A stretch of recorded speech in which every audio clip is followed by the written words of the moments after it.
In a night which was supposed to be fun, with two schoolgirls spending it in a karaoke place, singing their hearts out and forgetting about the struggles of schoolwork, a tragedy takes place which would change the lives of both of these girls forever, never being able to move on from the trauma they experience. Hi folks, I'm R, your narrator, and welcome to the Karaoke, another brilliant game by the Chilla. If you have any game or video suggestions, make sure to send them to me on my Twitter or subreddit. Keep in mind that this video will have spoilers, and with that in mind, let's begin.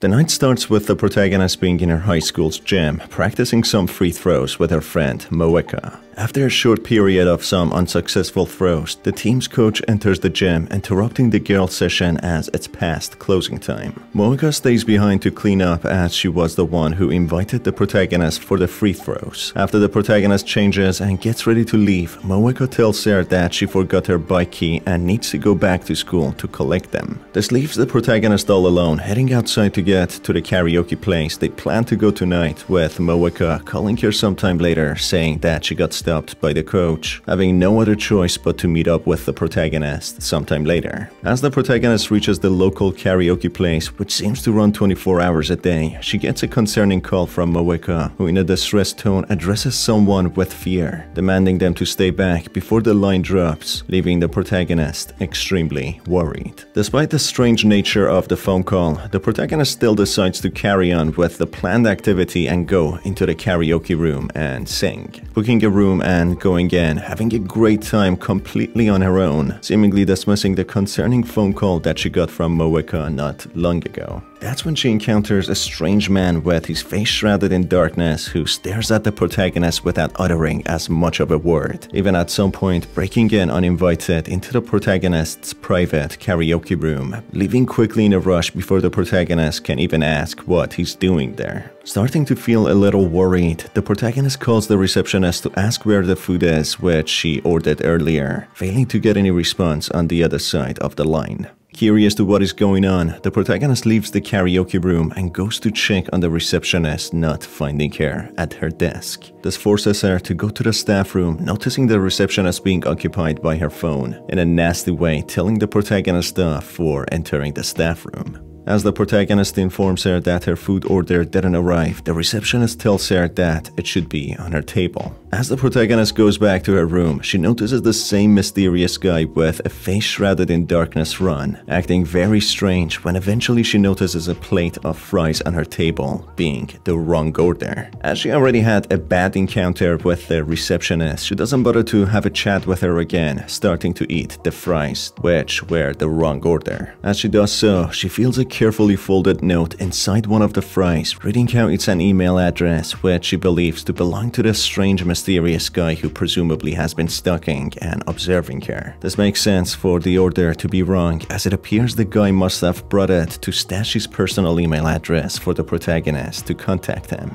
The protagonist, despite all the bizarre and eerie occurrences, continues to sing when she receives a call from her friend Moeka, saying how she can't make it to the karaoke, before ending the call and calling the protagonist Mira. Mira, becoming more concerned yet acting as if nothing has happened, carries on singing all alone when the power suddenly goes off. As Mira explores the karaoke place, she stumbles upon the intentionally placed phone of her friend Moeka on the floor, confused to how it ended up there. Forming some theories that Moeka could be messing around with her, with some other less ideal theories that a stalker or even a killer might have kidnapped and done something to Moeka. Not being in the karaoke place to harm Mira, she treads carefully, desperately looking for an answer to what could have happened. As Mira explores the place further, she manages to find more identical phones, which lead her to the main door, with Moeka suddenly appearing with bleeding eyes as if she's crying bloody tears, calling Mira and asking her why she didn't help her. As Mira tries to answer, this nightmarish version of Moeka attacks her, which makes Mira pass out and reawaken in her karaoke room with her phone ringing. As she picks it up, with the power seemingly back on, it's a call from Moeka asking Mira for help.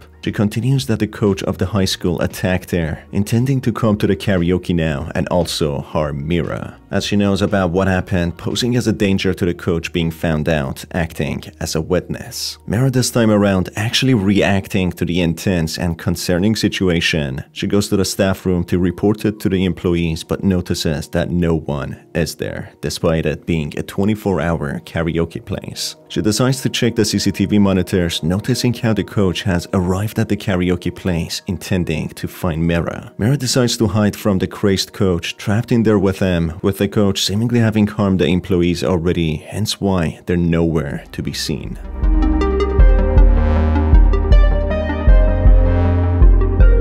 After being very careful and hiding out of the sight of the coach, Mira manages to take on the coach by surprise and stab him with a large knife she found earlier. This incapacitates the coach, which gives enough time for the police to arrive and keep her safe. They take the badly injured body of the coach to the hospital, but he dies due to severe blood loss. Despite Mira being the culprit of the coach's death, they rule it as self-defense, not charging Mira as a result. Regardless, knowing she was the killer, no matter being just and fair, Mira becomes overwhelmed by guilt that she took someone else's life, even at being a predator such as the coach. She also feels happy that she ended the killing spree of the coach, saving so many future victims as a result, giving her so many mixed emotions. Mira, being just a teenager, becomes heavily scarred by this incident, something that would shape her future, never being able to fully move on, always feeling as if the coach is there, hunting her, never leaving her side.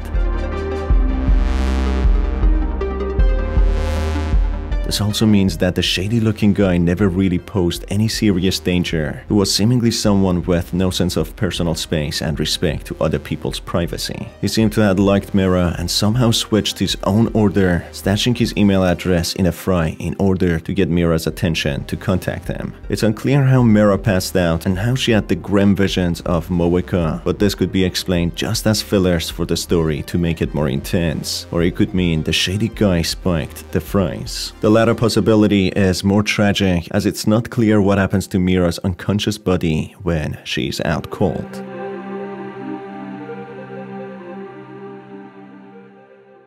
Alternatively, instead of stabbing the coach, if Mira manages to hide long enough, the police finally arrives, taking her to the hospital and giving a sense of security to her. After catching the predator, the coach, Mira gets informed how the coach had his way with more than 10 students, including Mira's friend Moeka, which displays the debilitating fear and trauma it leaves the victims with. Moeka, despite knowing the coach is caught and behind bars for a very long time, never comes to terms with what happened to her, always being paranoid, never trusting men ever again. Despite slowly improving and trying to be positive, Mira fully understands the fear that would linger forever with Moeka, something that she would never be able to shake off. This shows how Moeka survives the coach and lives due to Mira managing to call the cops, who arrest him. But in the short time Mira was in the karaoke singing on her own, Moeka unfortunately suffers a tragedy in the school under the hands of the coach. This time around, instead of taking part in the free throws, Mira refuses to do the free throws, cleaning up very fast and leaving the gym before the coach interrupts them. As Mira changes, she notices a secret camera stashed in the girls' changing room, when she suddenly gets approached by the coach, who asks her what she's still doing here. She confesses how she found the camera, which makes the coach act really shady, asking Mira if she told anyone about this discovery, when he takes the camera from her and promises her that he will report it. He then insists on taking Mira home in his truck, which conveniently only takes 2 people, leaving Moeka out. As Mira goes to his truck, she finds a folder in the dashboard with images of all the girls in the school while changing, revealing the secret camera belonged to the coach. Disgusted by this discovery, Mira runs to the nearby police station, with the coach realizing she took the images chasing after her, which after a short time she manages to reach the police station with the coach disappearing. This leads to the coach being apprehended and charged with the crime he committed, with the school learning about this, with a counselor being brought to school to speak to all the victims who were affected by this. By far, this ending seems to be the best one, as both Mira and Moeka stay alive, with Mira not suffering mentally after killing the coach, and the school and the authorities learning about the atrocities the coach committed, putting him behind bars. In a turn of events, if Mira refuses to inform the coach about the secret camera she found, he asks her to go home as it's late, not offering her the ride home. This reveals the sinister intentions the coach had with Mira, possibly wanting to kill her to keep the secret safe of a secret camera being stashed in the girl's locker room, allowing him to carry on being the disgusting monster that he is. Mira leaves the school intending to present the camera with its footage to the police when she gets chased by the coach again, disappearing before Mira reaches the police station. As she reports on every single detail, the police, despite investigating the camera, don't find any trace connecting this to the coach. As a result, Moeka, who seems to have somehow been affected by this, keeps trying to reach Mira, but she fails to answer as she becomes busy with the investigation, which unfortunately leads to Moeka's tragic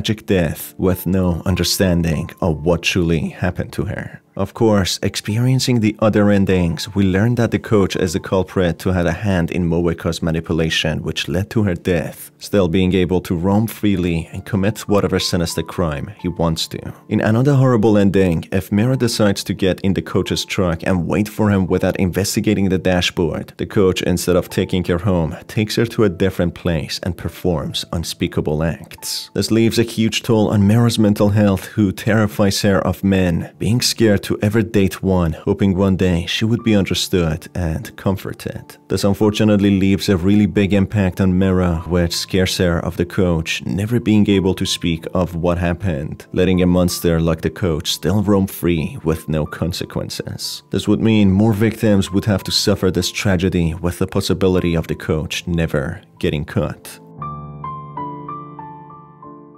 In another ending, if Mira manages to collect Moeka's key, it prevents Moeka from going back to the high school and, as a result, preventing her from becoming the coach's victim. Mira and Moeka both go to the karaoke place and let go of all their stress for the night, with Moeka surviving. Despite seeming like a good ending, it means that the killer, the coach, stays alive and undiscovered for the crimes he possibly had committed in the past or would commit in the future, as he seemed to have the sinister intentions, meaning that there would be more victims in the future which could go unnoticed with a killer on the loose. And that's about it for this video, folks. What are your thoughts and opinions about the story of the game? Let me know in the comment section down below. If you enjoyed it, you can stay tuned for more by hitting on the subscribe button and the notification bell. It's been your host Star, and I will see you on the next one. Take care.